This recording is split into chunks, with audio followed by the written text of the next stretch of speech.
Buenas noches, ¿cómo están, queridos amigos? Una vez más estamos junto a ustedes. Para los que no me conocen, me presento, soy Nelly Urruzola, presidente del Centro Espírita Emanuel de la ciudad de Maldonado, Punta del Este.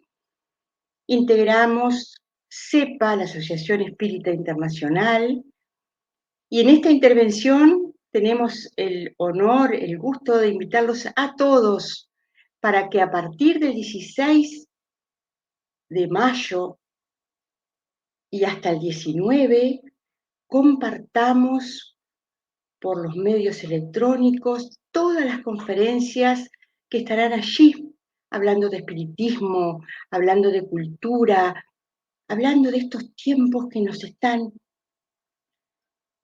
empujando hacia un nuevo paradigma en que los espíritas estamos llamados a ser protagonistas. Veamos, escuchemos a hermanos espíritas con sus reflexiones en estos días y tratemos de expandir nuestra mente, expandir nuestro conocimiento, abrir nuestra conciencia. Por eso hoy vamos a hablar de conciencia, del espírita consciente. Sabemos que para que un ser humano esté consciente, tiene que dirigir su atención constantemente hacia el desarrollo de sí mismo, también hacia su entorno, manteniendo un cierto equilibrio entre sus emociones, sus pensamientos y su cuerpo vital, para así poder tomar las mejores decisiones en el presente, es decir, aquí y ahora. Yo no tengo estudios en psicología, por eso no puedo opinar desde un ámbito técnico o científico, pero sí pude informarme y leer que la conciencia en términos generales se define como la capacidad humana de darse cuenta de algo. Entonces, cuando nosotros podemos darnos cuenta, estamos teniendo un acto consciente. Estamos en un estado consciente, una capacidad que no es unívoca, sino análoga. Y nosotros sabemos, o consideramos los espiritistas, que el hombre es una combinación de materias que le permiten existir objetivamente y en un estado de abstracción compuesta de conciencia, de razón y de conocimiento. Esa composición humana nos generan una enormidad de sensaciones, de ideas, de conceptos, de concepciones. A su vez, nuestra conciencia nos permite pensar sobre algo objetivo. Nos permite pensar sobre algo abstracto, tanto a priori como a posteriori. Esa es la gran verdad de la ciencia. Eso es lo que para ellos se convierte en el conocimiento. Podemos afirmar que la transformación de la naturaleza, para que nosotros podamos volverla provechosa, de un objeto en particular o de lo que fuere, tiene un valor positivo. Entonces, ¿a dónde está el problema? Si hubiera un problema, está en la concepción nuestra, en la concepción social, en la concepción económica, en la concepción del sistema legal, cultural, religioso, intelectual. Así con este comienzo, para que tuviésemos alguna noción de la conciencia, de nuestra propia conciencia, en este marco que le hemos dado, ¿no?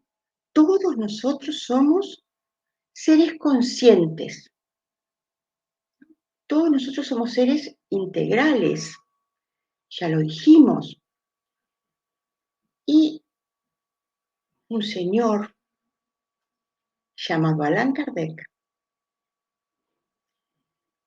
hace 167 años, apuntaba ya a esto que hemos manifestado. Podía entrever el futuro de la humanidad, podía entrever de qué forma esa humanidad podía ser esclarecida,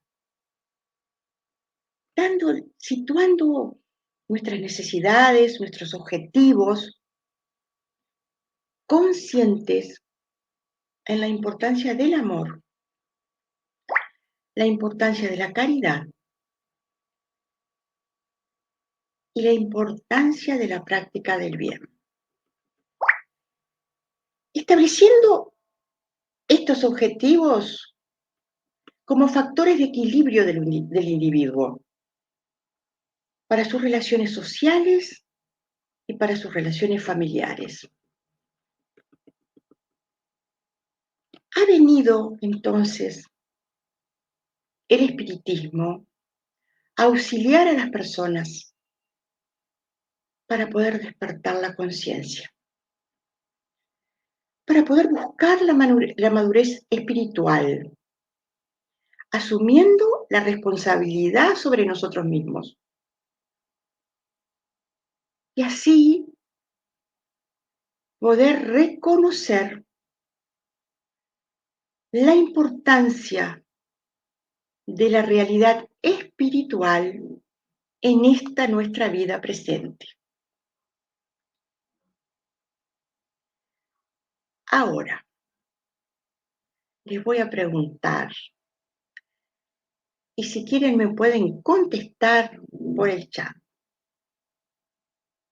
¿Estamos nosotros dispuestos a asumir el papel que el espiritismo nos pide?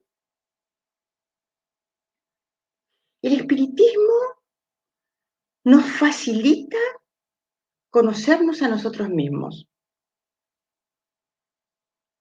y requiere de nosotros tomar una decisión consciente de cómo desempeñarnos en esta vida presente y en el futuro.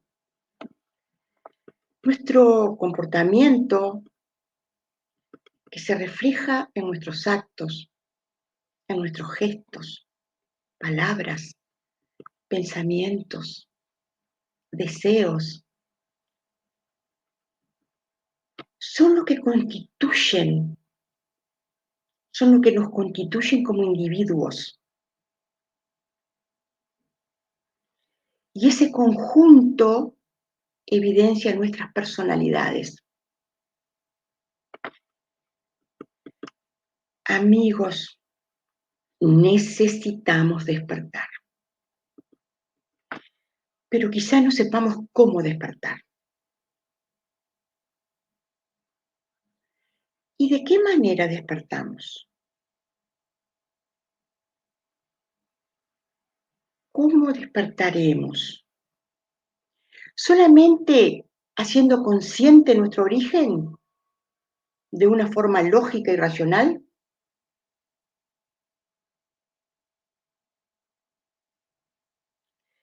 Todos tenemos que entender en este siglo, en esta posmodernidad,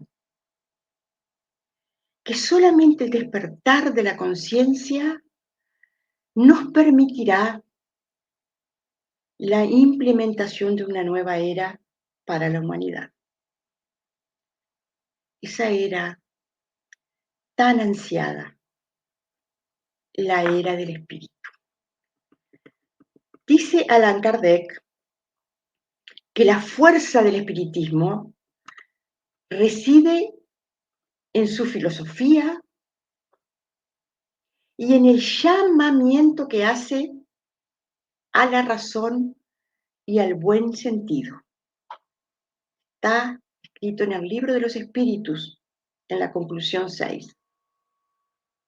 Por eso es necesario que asumamos nuestra naturaleza espiritual para que podamos construir otro tipo de relacionamiento en este plano terrestre. El espiritismo propone una nueva visión de la vida y del hombre,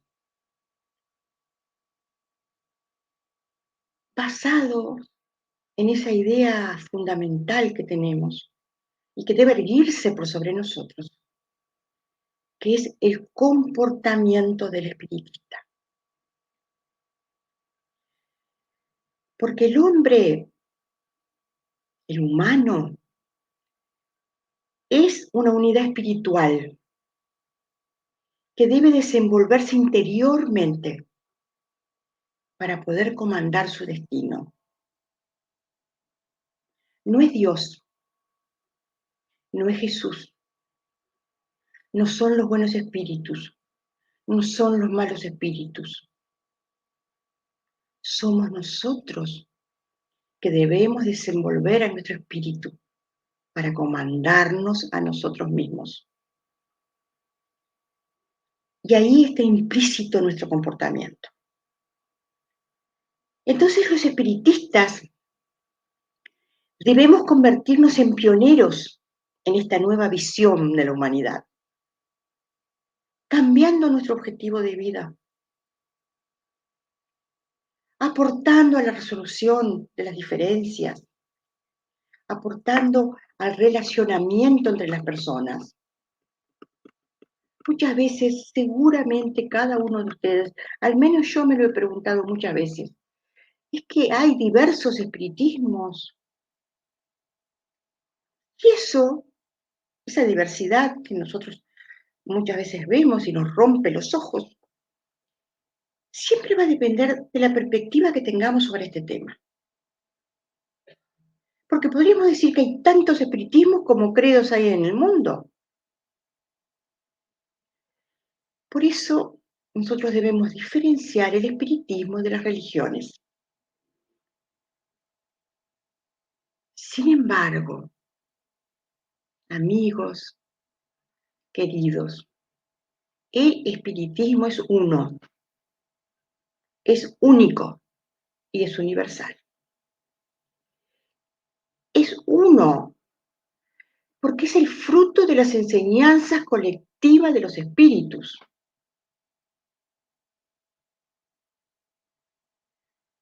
No es de nuestra propiedad.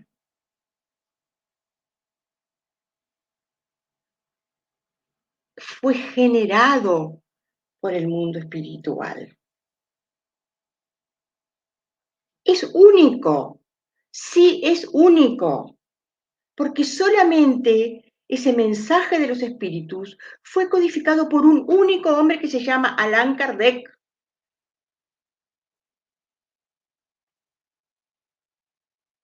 Hippolyte de Niza-Rivail. No hay otro codificador del espiritismo. Así que es único. Y por supuesto que es universal. Porque la idea espírita se basa en las leyes naturales universales que pueden ser comprendidas por absolutamente todos los seres humanos.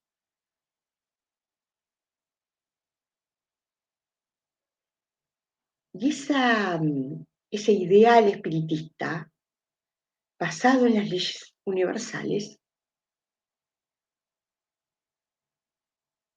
se ocupa profundamente de las ideas, no de las palabras, no de qué manera se expresan, no cómo se dicen, no cómo se adornan.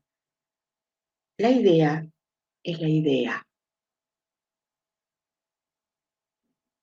Y si nosotros decimos que hay múltiples espiritismos, nos estamos apoyando en las palabras, en las diferentes interpretaciones. No estamos viendo la esencia, que es la idea espiritista. ¿Quiénes se aferran a las palabras? Los dogmas, los credos, que más tarde o más temprano se convierten en letra muerta. Y hay tantos dogmas y tantos credos como cultura existen en el mundo. Y esto no es malo, porque esto expresa la grandeza de la evolución de la humanidad. La posibilidad inherente que tenemos como condición humana de alcanzar la unidad por la diversidad. Unidos y diversos, unidos por el amor, por la caridad y por el bien, como dije en un principio. Porque el ser humano siempre ha expresado esta dicotomía. Y en vez de aceptarla como una cualidad esencial de nuestra propia naturaleza, tratamos de excluirla a la hora de expresar nuestra propia trascendencia. ¿Hay diversas interpretaciones del espiritismo? Sí, sí las hay, porque los seres humanos estamos dotados de nuestro libre albedrío, de nuestro libre pensar. Cada uno de nosotros es libre pensador y puede interpretar una idea como mejor le convenga, como mejor la comprenda. Expresarla con diferentes palabras, sin caer en el dogma, llevándola a un proceso de reconstrucción interno y profundo. Esta filosofía, amigos, nos consuela con la luz del conocimiento, nos esclarece con las comprobaciones científicas de los hechos y nos hace libres mediante la vivencia de las consecuencias. La doctrina espírita, además, nos enseña cómo espíritus inmortales que somos, esas relaciones que no son en absoluto ni nuevas ni recientes, porque son ideas, acciones y comprensiones que se perpetúan más allá de la muerte. Por lo pronto, nuestra responsabilidad se va acrecentando. Y las nuevas ideas nos van agregando responsabilidades.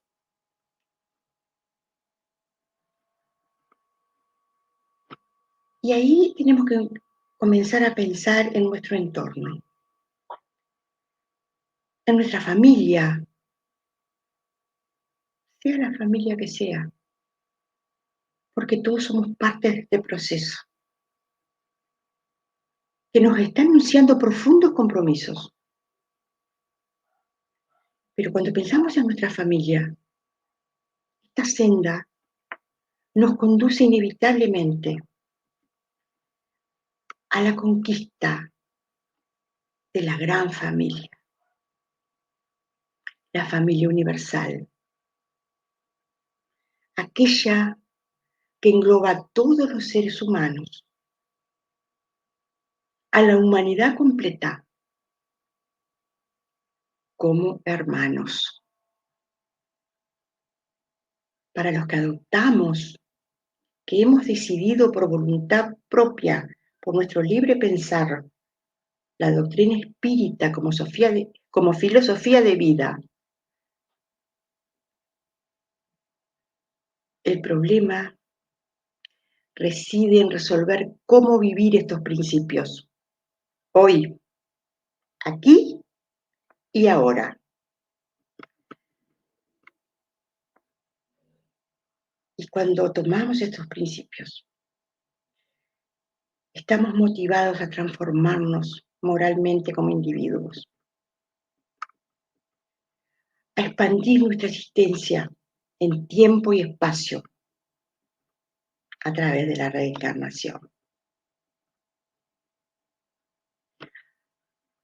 Pero vale preguntarnos, después de todo esto, ¿estamos conscientes del momento que estamos transitando? ¿Somos conscientes de por qué estamos aquí?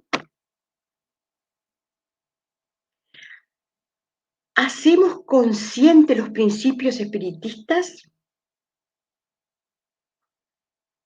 ¿Entendemos esto o hablamos de esto? La idea y la palabra. Entonces vamos a ver qué es conciencia. Conciencia proviene del latín conscientia y se define como el conocimiento que un ser tiene de sí mismo y de su entorno. Ya lo dijimos. Conscientia significa literalmente con conocimiento. Conocimiento de nosotros, conocimiento de nuestras circunstancias. Planteado esto, ¿cómo adquirimos esa conciencia? ¿Cómo nos concientizamos de algo que tengamos totalmente interiorizado?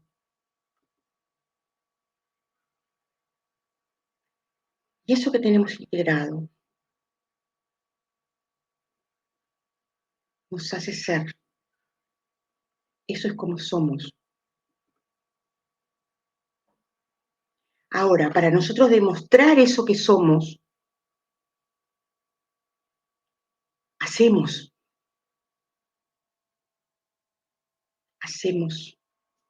vivimos. ¿Y qué es lo que hacemos? Hacemos lo que hemos comprendido.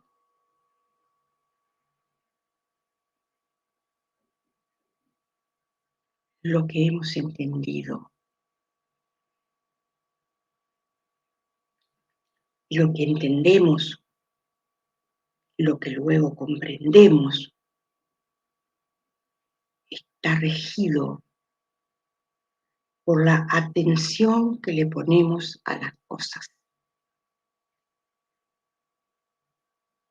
El proceso de concientización comienza con la atención.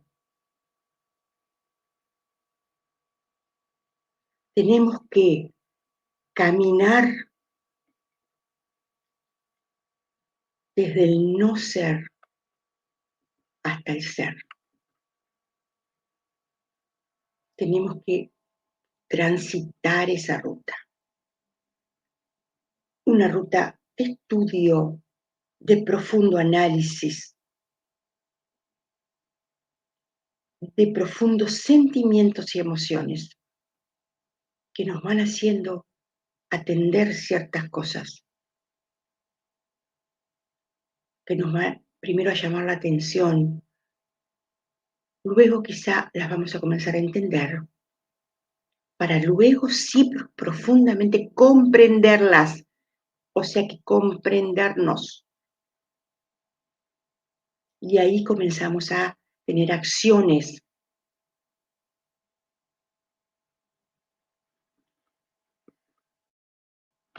Y nos ha tocado vivir en un mundo plagado, azotado por plagas, por males, por problemas que nos afectan a nosotros y a la sociedad.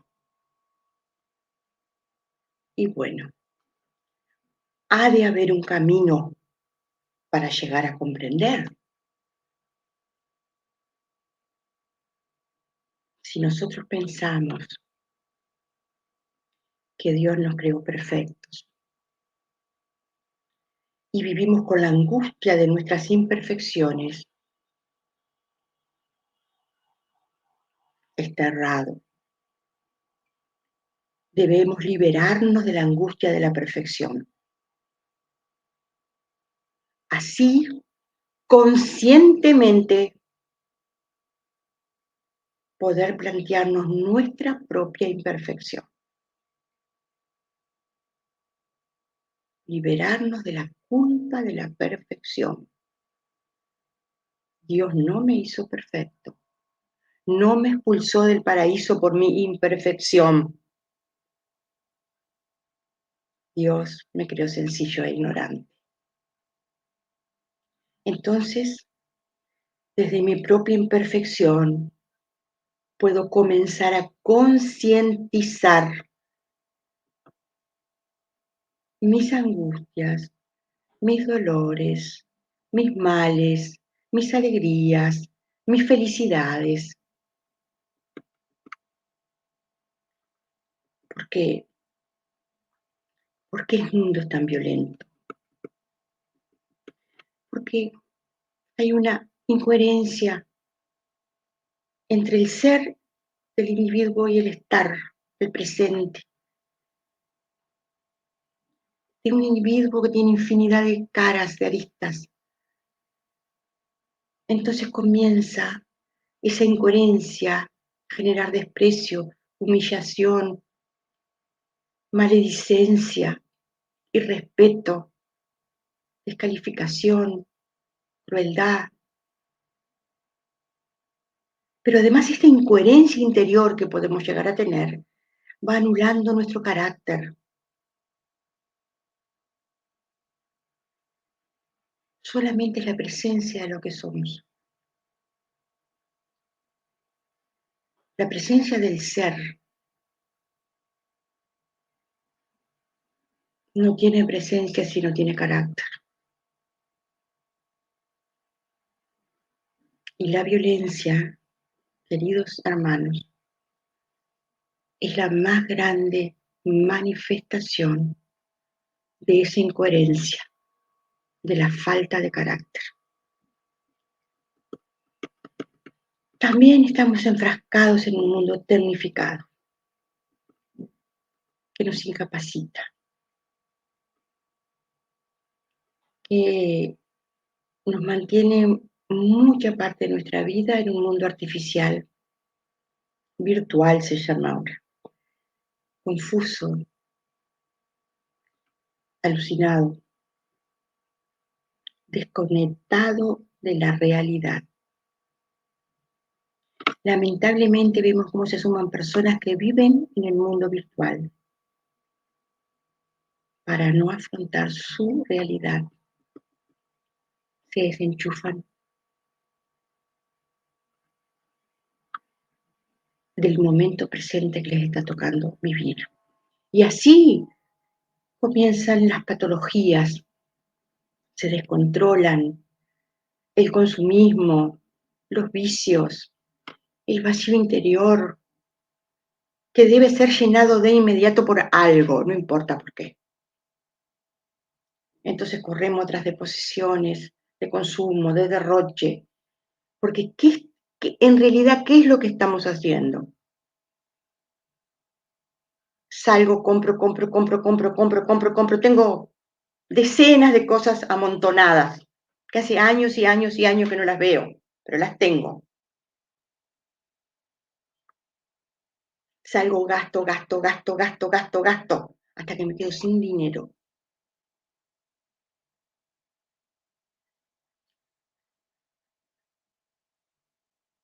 ¿Qué estoy buscando? Le estoy buscando un sentido a mi vida que no lo encuentro.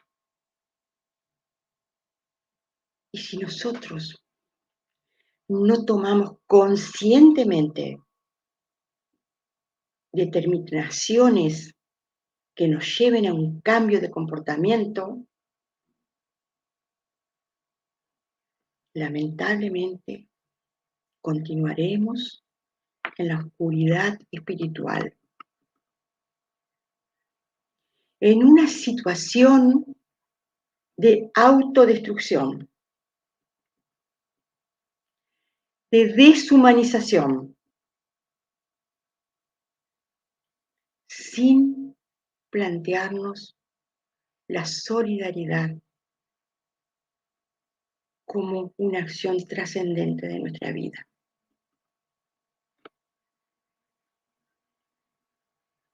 En lo profundo de nuestra conciencia, nosotros vivimos nuestro tiempo personal, pero también vivimos el tiempo colectivo. Y en ambos tenemos que percibir a los viajeros de todos esos tiempos, porque si no los vemos ahora, los vamos a encontrar más adelante.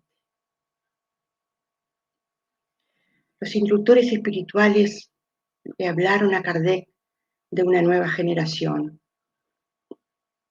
Ya hace casi 200 años, 167 años,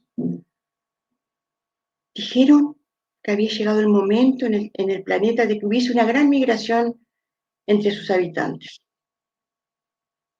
De forma que hubo una nueva generación de espíritus relativamente más evolucionados irían sustituyendo a las generaciones más atrasadas. Decía que estábamos ubicados en un punto intermedio donde íbamos a asistir a la partida de una generación y a la llegada de otra. Y le decían a Kardec, que las generaciones que se iban y las generaciones que venían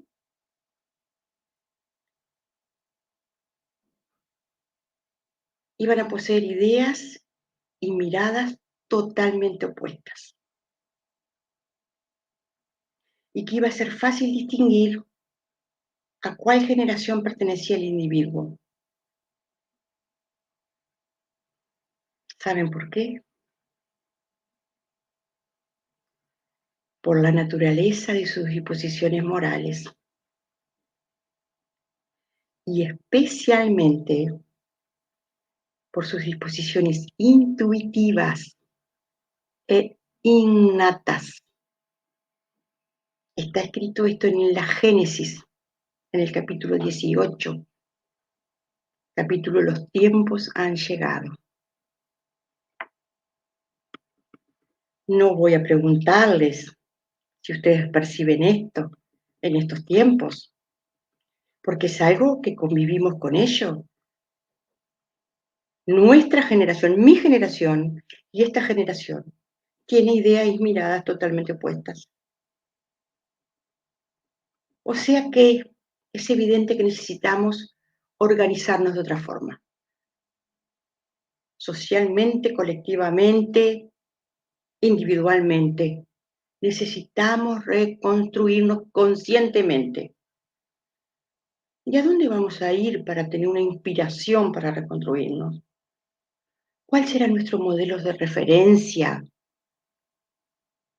¿Podrá el espiritismo aportar algún tipo de orientación para alcanzar este objetivo?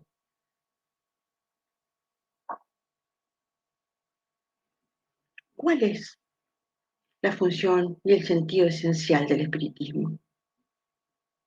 Concientizarnos, concientizarnos de quiénes somos en realidad, revelar nuestra verdadera naturaleza, activando nuestras potencialidades,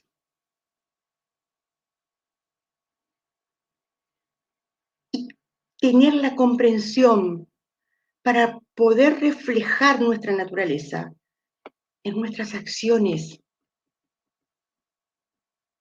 como seres humanos, como seres espirituales, nosotros estamos destinados a expresar en nuestro cotidiano a ser lo que verdaderamente somos. Verdaderamente somos seres espirituales. Se lo puedo decir de otra manera. Debemos reflejar cómo somos dentro para traer aquí abajo, lo que es allá arriba. Tenemos que ser puentes, volvernos diáfanos, para poder convertirnos en espejos de la realidad espiritual. Ser espejos y reflejar la realidad espiritual aquí en este mundo, que no es lo mismo de traer el reino de Dios a la tierra. Es construir aquí en la tierra una vida que represente fielmente la estructura de los planos superiores del reino del espíritu. Tamaña tarea es la que tenemos por delante. Y esta tarea consciente se forma en un entramado de principios, de valores, de leyes y de referentes que deben estar impregnados de la energía espiritual. He escuchado al investigador, al referente espírita Paulo Enrique de Figueredo decir algo más o menos así. El espiritismo no se impone. Cada uno de nosotros tenemos el derecho de construir una nueva ciencia espiritualista que sea una opción para la humanidad. Pero el alcance gigantesco del espiritismo está en su contenido, que es transformador. Qué fantástico que en nuestras manos tengamos un agente transformador, que podemos transitarlo de acuerdo a nuestro saber y a nuestro entender, sin estar sujetos a nada más que a nuestra propia conciencia. La ignorancia es el peor flagelo que le podemos legar a la sociedad. Es fundamental, amigos, que dejemos de repetir los mismos errores. Es fundamental el conocimiento, la educación, porque ellos son las bases del progreso. Cuanto más instruidos, más conscientes vamos a estar de nuestro compromiso, que es abrazar el ideal del espírita, esa responsabilidad que vamos a ir adquiriendo con nuestro conocimiento. Porque esto es algo que va mucho más allá del hoy, porque no se crea ninguna sociedad si uno no tiene el compromiso. Y debemos vencer conscientemente el gran enemigo, que es el miedo. El miedo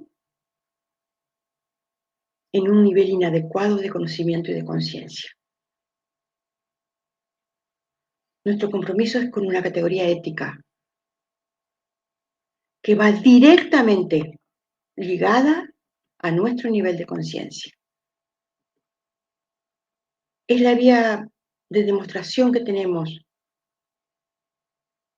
del conocimiento y de la conciencia adquirida. No hay ningún compromiso pasivo. Compromiso espírita consciente es activo, fraterno, que integra un ideal colectivo, que va más allá de ese componente individual. Y por esa razón nos va a ser capaces de aportar aquello que jamás habíamos pensado que podríamos aportar. Acrecentar el sentido de la comunidad. El espiritismo debe tener una función importante, que es enseñarnos la verdadera naturaleza humana, cooperar sin la intención de perjudicar a nadie, entender que los deberes y los derechos son las dos caras de una misma moneda, que el sendero de la vida es de ayuda mutua, ayudándonos, estamos haciendo la mayor inversión, estamos invirtiendo en el progreso social. Eso nos hace dignos y el humano es digno cuando sabe qué es. La dignidad es una actitud nacida de la autoestima. Los espíritus le dijeron a Allan Kardec que todo aquello que hagamos es útil para el trabajo.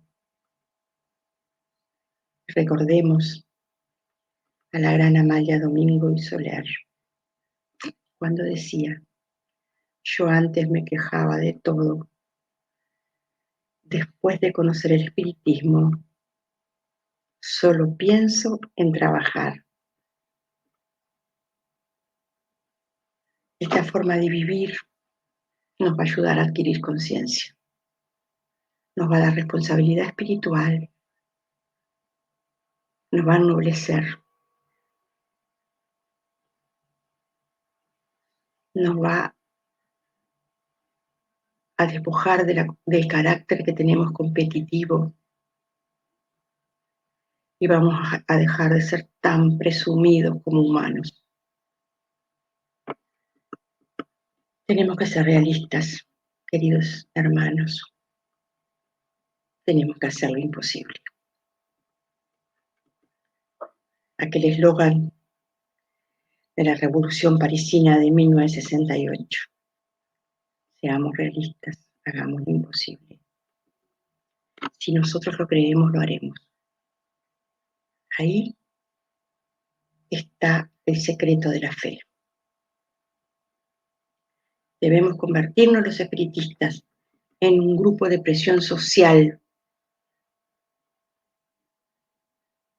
con cero violencia a través de nuestro comportamiento.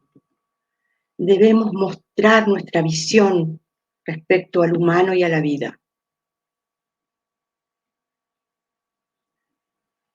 Debemos anteponer nuestra visión ante los materialistas y ante los espiritualistas, porque ella es diferente, es espiritista. En definitiva, el espírita consciente es un hombre de bien.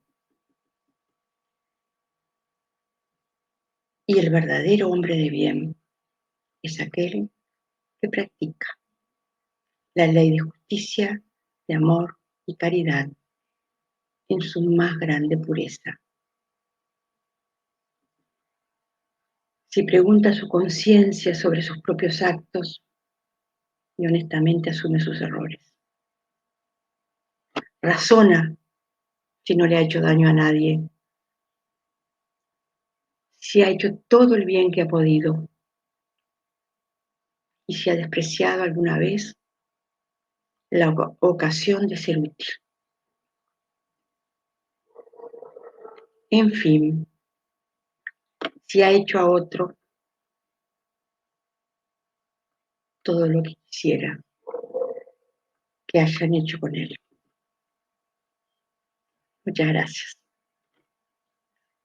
Gracias por estar, gracias por compartir conmigo estos momentos donde todos estudiamos, todos reflexionamos, todos aprendemos algo más. No tengamos miedo de hurgar en nuestra conciencia. Encontraremos lugares que no nos gustan y otros que nos van a encantar. El espiritismo viene a hacernos ese desafío.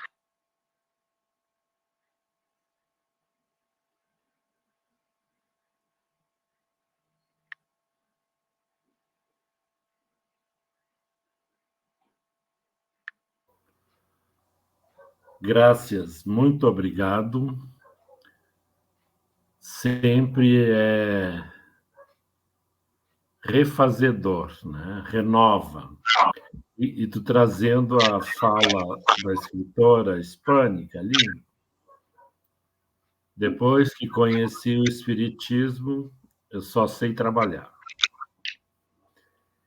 E trabalho chega a ser uma poesia, porque não cansamos, não nos esgotamos e, sobretudo, não nos quedamos raivosos.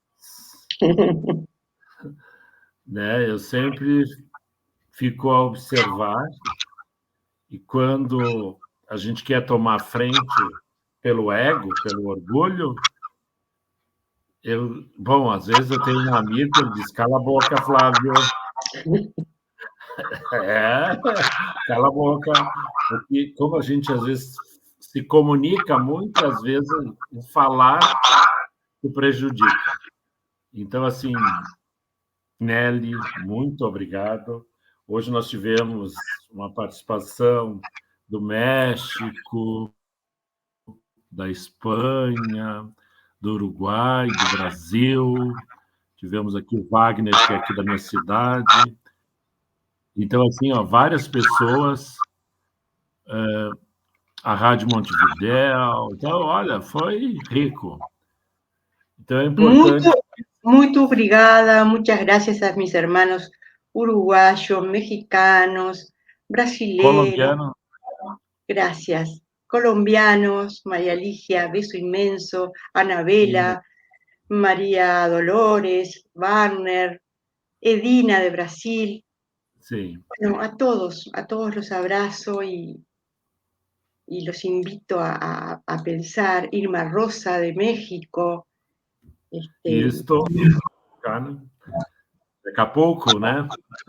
Sí, Ana de San Pablo. Olha, no, Anita de Uruguay, Ana Robles. Bueno, gracias a todos por estar, porque podemos pensar juntos. A todos los que conozco pienso que en este momento están preguntándose y pensando, porque son seres amorosos, seres racionales, seres libres, que piensan, que opinan, que se forman sus propias conclusiones. Es el mejor regalo que le podemos hacer al espiritismo. Perfeito. É o nosso esforço em dar materialidade de um ensino que é sutil, que é para nós viver, para nós introjetar. Ou seja, né?